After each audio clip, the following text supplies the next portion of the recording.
भेज दिया है आपके दरवाजे पर। नहीं तो संत ब्राह्मण गुरु कहीं मांगने के लिए नहीं जाते, उनको किसी वस्तु की आवश्यकता नहीं होती है माई बाप, इसलिए क्योंकि वो नारायण के अधीनस्थ होते हैं, नारायण का भजन करते हैं, नारायण पर विश्वास उनका होता है। तो जो भगवान ने शरीर दिया उस भगवान ये शरीर चलाने की व्यवस्था जरूर करेंगे। संत ब्राह्मणों का भगवान के प्रति प्रेम था, क्योंकि संत ब्राह्मण भगवान को जानते थे। जब दूध न थे, जब दांत न थे तब दूध दियो, जब दांत दियो तो अन्न भी दही है। ये भगवान की व्यवस्था है। इसलिए ज्यादा अगर धन मिल जाए तो अपने के अहंकार में मत आना कि मेरे पास में धन आ गया, मैं धनवान हूँ। भगवान न जाने कब रंकम करोति राजानम राजानम रंकमेव च धननम निर्धनम चैवा निर्धनम धनिनम तथा। भगवान कब राजा को भिखारी बना दे, कब भिखारी को राजा बना दे, ये मेरी परमात्मा की गति है। एक बार अकबर अपने राज सिंहासन पर बैठा था, बीरबल पहुंच गए। अकबर ने प्रश्न किया,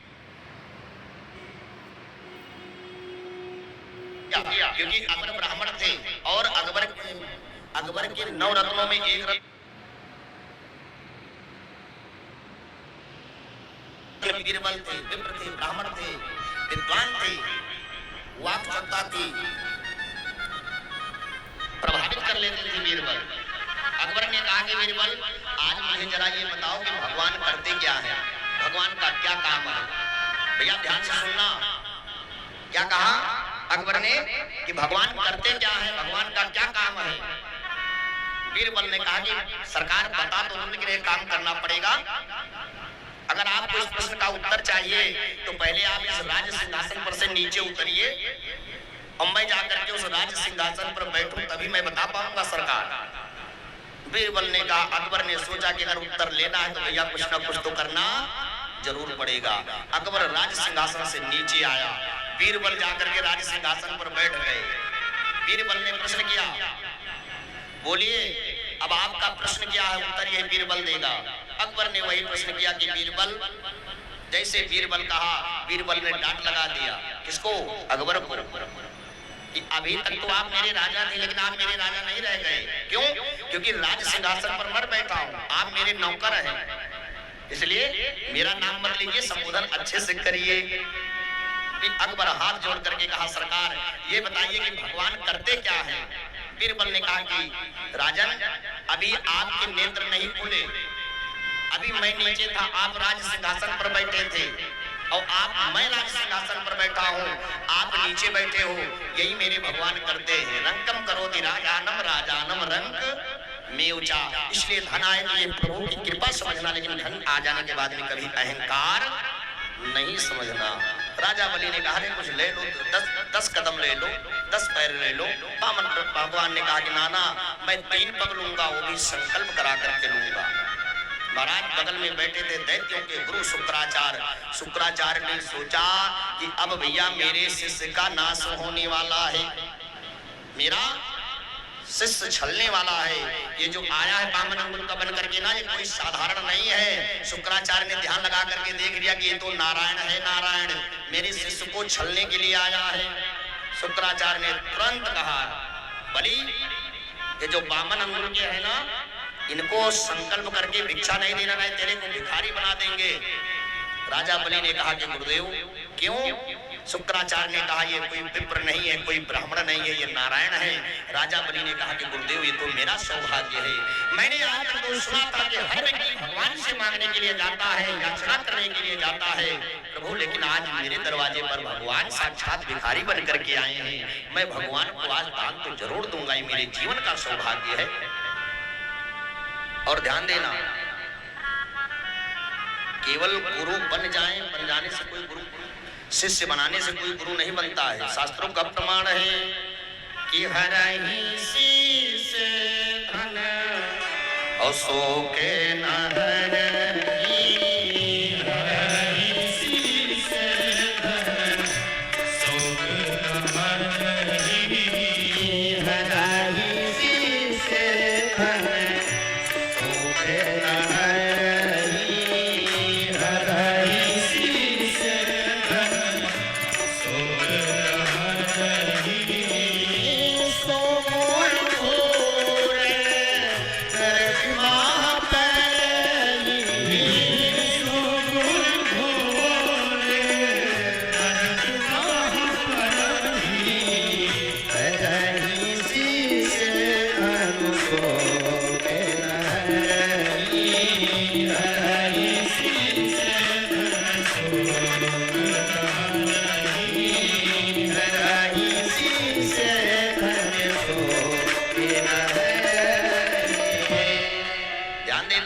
अगर किसी के गुरु जी आए मान लेकर के चले जाए और शिष्य के जीवन के दुख दर्द को अगर ना मिटाए तो ऐसे गुरु को नरकगामी होना पड़ता है। शुक्राचार्य ने कहा कि अगर मेरे रहते हुए मेरे शिष्य का नाश हो जाए, मेरा शिष्य छला जाए, मेरा शिष्य लुटा जाए, ये मैं होने नहीं दूंगा। शुक्राचार्य ने कहा कि राजन, इस विप्र को, इस ब्राह्मण को ये छलिया है, इसको संकल्प नहीं करना। राजा बलि ने कहा कि गुरुदेव और ध्यान देना, किसी के गुरु अगर धर्म कर्म करने के लिए मना करें तो ये समझ लेना भैया वो आपके गुरु नहीं है, वो आपके शत्रु हैं। कोई गुरु कहे कि कथा सुनने नहीं जाना, कोई गुरु कहे कि भगवान का भजन मत करना, राग द्वेष से उत्प्रोत होकर के कोई गुरु ये सोचे ये तो मेरा शिष्य है, जब भी महात्मा गांधी को लेकर के आए तो मेरे चरणों में चढ़ाए, किसी दूसरे गुरु संत ब्राह्मण को ना दे, तो भैया समझ लेना वो आपका गुरु नहीं, वो आपका सबसे बड़ा शत्रु है। जो गुरु कहे कि लाओ लाओ हमेशा मांगता रहे, शिष्य के दुखों का निवारण ना करे, वो आपका गुरु नहीं, वो आपका शत्रु है। बोलो भक्तवत्सल भगवान की। राजा शुक्राचार्य ने कहा कि मैं नहीं होने दूंगा। राजा बलि ने कहा कि मैं करूंगा, लेकिन गुरु का हृदय शिष्य के प्रति, और गुरु का जो शिष्य होता है वो शिष्य पुत्रवत होता है। जैसे माई बाप संसार में हमारे माता पिता होते हैं, पुत्र से स्नेह करते हैं, इसी तरह से सद्गुरुदेव भगवान होते हैं, अपने शिष्य से पुत्रवत स्नेह करते हैं। शिष्य का अनर्थ ना हो ऐसा सद्गुरुदेव उपाय करते हैं। शुक्राचार्य ने कहा कि महाराज संकल्प तो नहीं होने दूंगा। भैया ध्यान देना, संकल्प का विधान है। हमारे यजमान जी, हमारे आचार्य जब सुबह पूजा कराते हैं तो हाथ में अक्षत, पुष्प, द्रव्य और जल, चकाचक बढ़िया महात्मा गांधी लग करके थोड़ा सा उसमें एक आचमनी जल लेकर के, क्योंकि बिना जल के संकल्प नहीं होता है। अरे जल क्यों रखा जाता है संकल्प में? संकल्प में जल इसलिए रखा जाता है कि माता गंगा को साक्षी बनाया जाता है। संकल्प क्यों करते हैं? इसलिए कि मैं जो कार्य करने जा रहा हूँ मैं क्या क्या करूंगा, कौन कौन से मुझे धर्म के कार्य करने हैं, ऐसा संकल्प लिया जाता है। गंगा मैया को साक्षी बना करके बगल में रखा हुआ था राजा बलि के कमंडल, और भैया कमंडल था टोटी वाला कमंडल था।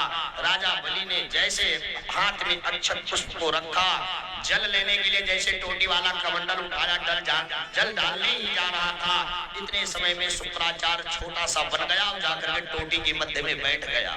बोलो भक्तवत्सल भगवान की, बोलो सद्गुरुदेव भगवान की। शुक्राचार्य नहीं चाह रहे सद्गुरुदेव की मेरे शिष्य का अनर्थ हो, जाकर के बैठ गए। अब महाराज संकल्प तो तभी होगा, कब? संकल्प तभी होगा जब जल आएगा, जब जल होगा तभी संकल्प होगा। इसलिए शुक्राचार्य जाकर के उसी टोटी में बैठ गए। अच्छा भगवान, बामन कौन है? भगवान है। बामन भगवान समझ गए कि मुझे लगता है शुक्राचार्य कुछ गड़बड़ कर रहा है। भगवान ने कहा कि राजन एक काम करिए, मुझे लगता है आपके इस कमंडल की टोटी में कुछ फंस गया है, लाइए महाराज। तो जगमंडप में क्या होता है? कुसा रखा रहता है। अब महाराज बामन भगवान ने कुसा को उठाया और पीछे का भाग नोकीला होता है ना, बामन भगवान ने कहा लाओ थोड़ा सा साफ कर दें।